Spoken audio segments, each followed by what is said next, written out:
प्रिय मित्रों नमस्कार। त्रिदेव ज्योतिष अनुसंधान में आपका स्वागत है। आओ ज्योतिष सीखे में मैं पंडित नीरज आर पाठक आपको आज बताऊंगा कि काल सर्प दोष, शनि साढ़े साती, राहु केतु के रहस्य, लाल किताब के उपाय, अन्य।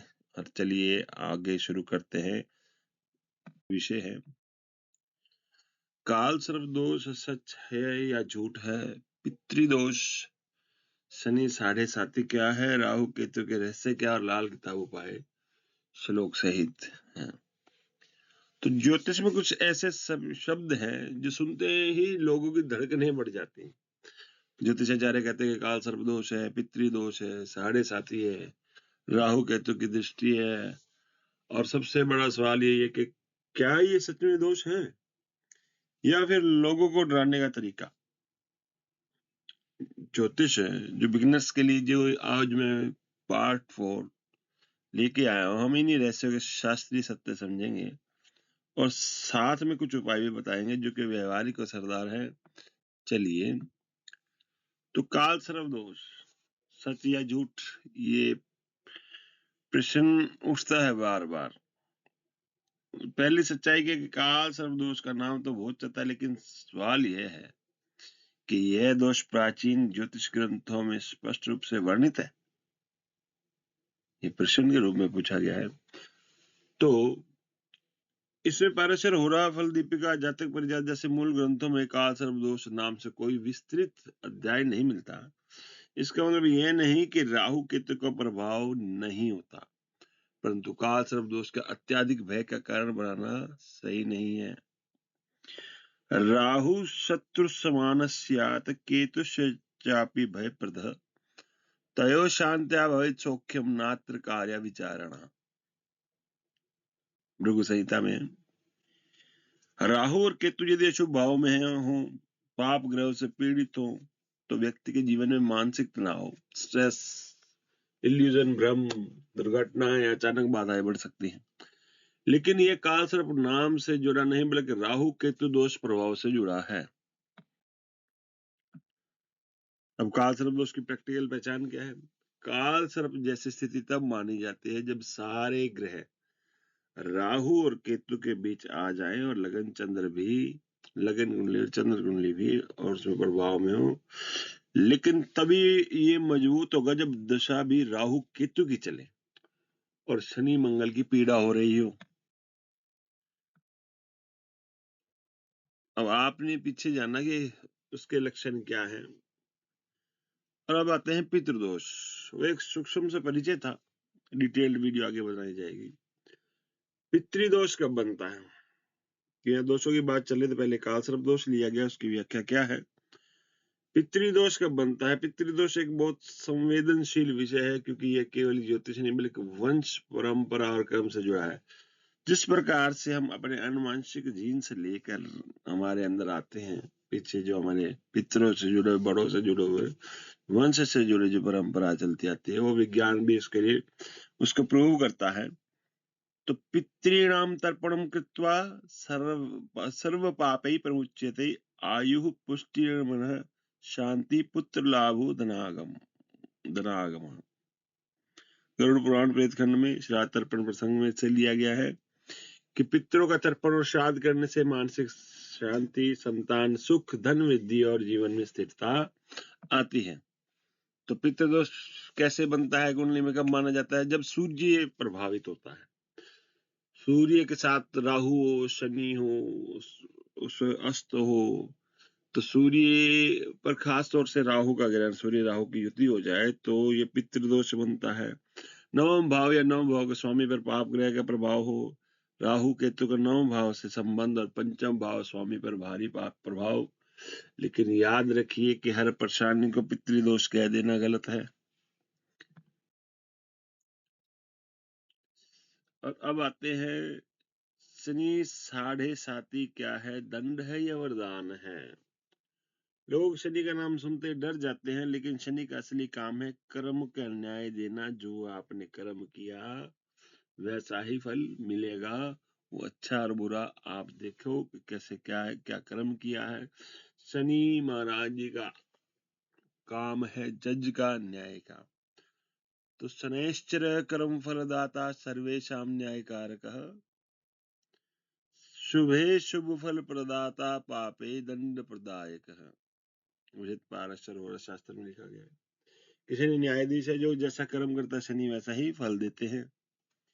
तो साढ़े साती क्या होती है, अब इसका भी अर्थ समझे कि जब शनि चंद्र राशि से 12वें भाव में, पहले भाव में, द्वितीय भाव में गोचर करता था उसे साढ़े साती कहते हैं। कुल समय लगभग 7.5 वर्ष। ये शनिश्चर में से शनि चलने वाला तो सबसे लंबा जो अवधि होती है शनि की मानी गई है। साढ़े साती का असली प्रभाव, साढ़े साती जो जीवन में क्या करती है, जिम्मेदारी रिस्पॉन्सिबिलिटी बढ़ा देती है। काम में डिले होने लग जाता है, संघर्ष आता है, काम का दबाव भी पड़ता है, मानसिक परीक्षा होती है।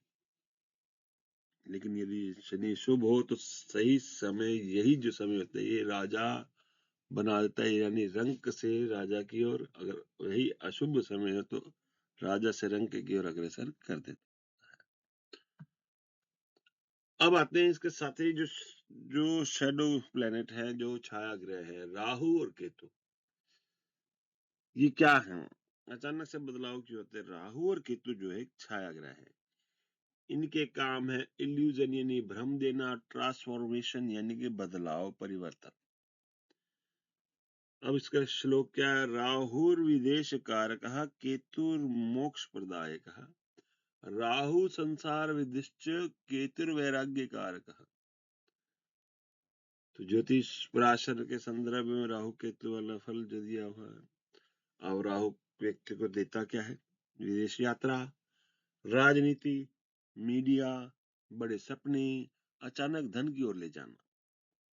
और केतु व्यक्ति को क्या देता है, आध्यात्म, तंत्र, रहस्य, वैराग्य, अचानक ही डिटैच कर देता है, डिटैचमेंट का भाव आ जाता है, ट्रांसफॉर्मेशन जैसे बताया कि।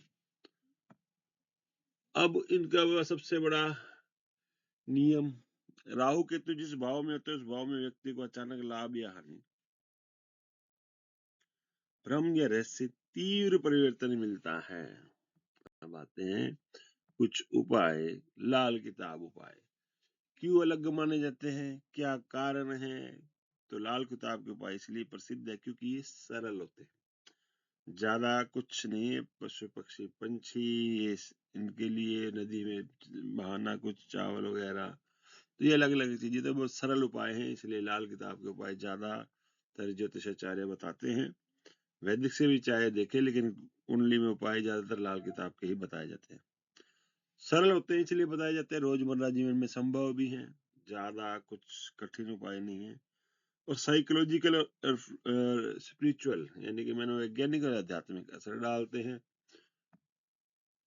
तो श्लोक क्या है, दानम भोगो नासस्तित्रो गतो गत्यो भवन्ति तस्य यो न ददाति न भुक्ते तस्य तृतीय गतिर्भवति। थोड़ा सा यहाँ पर कंप्यूटर में से लिखा गया था तो कुछ एक अशुद्धि हो सकती है, मैं क्षमा प्रार्थी इसके लिए। धन के 3 मार्ग हैं, दान, भोग, नाश। जो न दान करता न भोग करता है उसका धन नष्ट ही हो जाता है। लाल किताब के उपायों में दान का सबसे बड़ा उपाय माना जाता है। तो क्या है उपाय, लाल किताब के जो पावरफुल प्रैक्टिकल उपाय और सेफ और इफेक्टिव है राहु के लिए। जैसे शनिवार, क्योंकि शनि मित्र है तो शनिवार को काले तिल या सरसों का तेल का दान, क्योंकि राहु और केतु का कोई वार नहीं है। चलिए शनि के इसके स्पष्ट कारण है, हालांकि केतु को भी रविवार या उसका शनिवार का बताया जाता है, गुरु के उसमें भी कर देते हैं, लेकिन फिर भी शनि के ही दिन ही ज्यादा उपाय किए जाते हैं। शनिवार को काले तिल या सरसों का तेल दान, गरीब को भोजन, झूठ और छल से बचें। आप अंधों की भी सेवा कर सकते हैं जो ब्लाइंड होते हैं राहु के रूप में। अगर दशम में, जैसे आप उदाहरणतः दशम में राहु है तो आप 10 अंधों को भोजन दे सकते हैं, ना 9 हो ना 11 हो। बाकी आप अदर चैरिटी कर सकते, ऐसी बात नहीं है, लेकिन 10 को विशेषतः भोजन प्राप्त करवाएं। केतु के लिए कुत्ते को रोटी दें। गणेश पूजा, घर में साफ सफाई का रखना, ये केतु के लिए। केतु कुलस्य उन्नति का कारण भी है। क्षेत्र में अगर कोई जिसका कार्य क्षेत्र फील्ड का है उसको केतु के उपाय जरूर करने चाहिए। शनि के लिए शनिवार को पीपल के नीचे दीपक रखे। मजदूर या गरीब को काला कंबल, शराब, झूठ और अन्याय से दूर रहना, क्योंकि ये जो शनि है न्याय का कारक है, तो ये सभी जो अनैतिक काम से दूर रहना चाहिए। सूर्य के लिए तांबे के लोटे से जल अर्पित और पिता का सम्मान करना चाहिए। ओम ग्रीन सूर्याय नमः का जाप भी कर सकते हैं। चंद्र के लिए दूध चावल का दान, माँ का सम्मान विशेष है। देखिए राहु अगर आप ससुराल वालों से बना के रखते हैं और किसी भी प्राणियों में जैसे चूहा वगैरह हो गया, ये सब राहु से, इनसे भी इनको भी अलग से यानी कि दूर रहना चाहिए। इनसे भी इनको मारना नहीं चाहिए, इनको बाहर छोड़ दो बजाय मारने के। और केतु के लिए कुत्ते को तो बता ही रखा है। ये देखिए इसमें आप जो रेमेडीज देख रहे हैं सभी बहुत आसान सी हैं, कोई ज्यादा कठिन उपाय नहीं है। याद रखें लाल किताब उपाय तभी काम करते जब आपके व्यवहार और कर्म सुधरते हैं। तो सबसे बड़ा सच क्या है? वैसे तो ज्योतिष शास्त्र में आपको सांकेतिक और परिवर्तन और कर्म का उपाय बताया है, लेकिन जो गीता में सबसे बड़ा जो श्री कृष्ण जी ने अर्जुन को बताया था, तो क्या बताया कि कर्मण्येवाधिकारस्ते मां फलेषु कदाचन। श्रीमद् भगवत गीता के दूसरे अध्याय के 47वें श्लोक। निष्कर्ष ये है कि आपका अधिकार कर्म पर है। फल समय पर मिलेगा, ग्रह समय बताते हैं, परंतु जीवन बदलता है तो सही कर्म, सही निर्णय और सही दिशा से। तो आज हमने जाना कि काल सर्प दोष का सच, पृथ्वी दोष कैसे बनता है, साढ़े साथी डर नहीं परीक्षा है। तो क्या है साढ़े साथी का समय, वो भी हमने जाना। राहु केतु जीवन बदलते हैं, राहु केतु के उपाय क्या है, लाल किताब के उपाय क्यों असर करते हैं, तो कुछ ग्रहों के उपाय भी बताए गए। अब अगला पार्ट जो पांच होगा सबसे ज्यादा धमाकेदार होने वाला है, क्योंकि उसमें हम जानेंगे कि रतन धारण का सही नियम क्या है, मंत्र यंत्र का विज्ञान, कुंडली में धन योग, नौकरी बनाम व्यापार क्या चुने अपने उसके लिए कुंडली के अनुसार, और जीवन में भाग्य कैसे बदला जाए। अगर आप चाहते हैं कि पार्ट 5 जल्दी आए तो वीडियो को लाइक करें, सब्सक्राइब करें, कमेंट में लिखें जय श्री महाकाल पार्ट 5 चाहिए। आप सभी का मित्रों का धन्यवाद यहाँ तक सुनने के लिए। मैं नीरज पाठक त्रिदेव ज्योतिष अनुसंधान में आप सबका स्वागत है। आपके सुझाव का आमंत्रण है, आप सुझाव आपके आमंत्रित है, आप सुझाव दे सकते हैं। यदि कोई त्रुटि है तो उसके बारे में आप बताएं। नमस्कार।